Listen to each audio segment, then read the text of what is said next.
Breathe better and sleep deeper with the Levoit Classic 160 Top Fill Humidifier. Don't wait.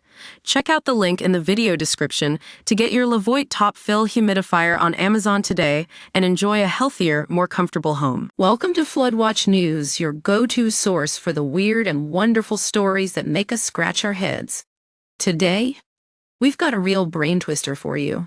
A mysterious case that's been baffling investigators for a whole year. And it just so happens that a certain time-traveling adventurer might hold the key to solving it.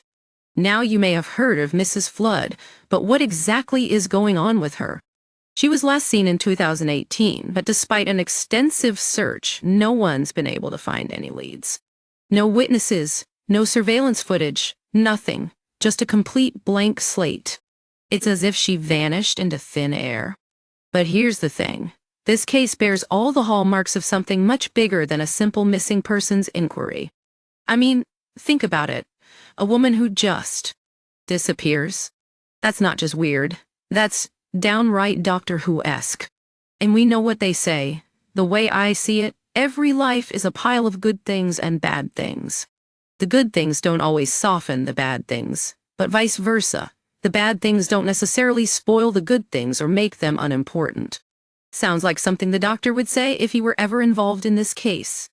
Now, some of you might be thinking, but what about DNA evidence?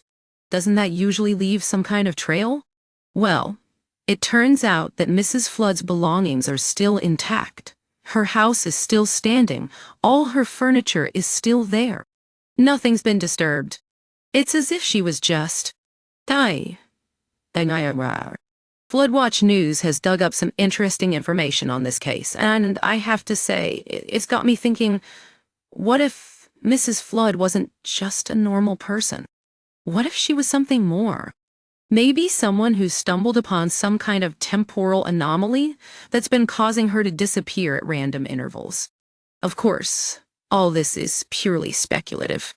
But it's worth noting that the authorities have been stumped on this case for over a year now. And let me tell you, when Floodwatch News gets its teeth into a story like this, we dig deep, just like our intrepid time-traveling friends at the BBC. Now I know what you're thinking, but what about the theories? Are they just wild speculation, or could they actually be true? Well, that's where things get interesting. Because when it comes to Mrs. Flood, the possibilities are endless. Could she have stumbled upon a Time Lord or two in her travels? Or perhaps something even more sinister? Whatever the truth is, one thing's for sure. This case needs all the help it can get. And if you're as fascinated by the strange and unknown as I am, then we've got just the deal for you. 10 issues of our latest subscription service, packed with all the theories, facts, and speculation on Mrs. Flood that you could ever want. All yours for just £10 sterling.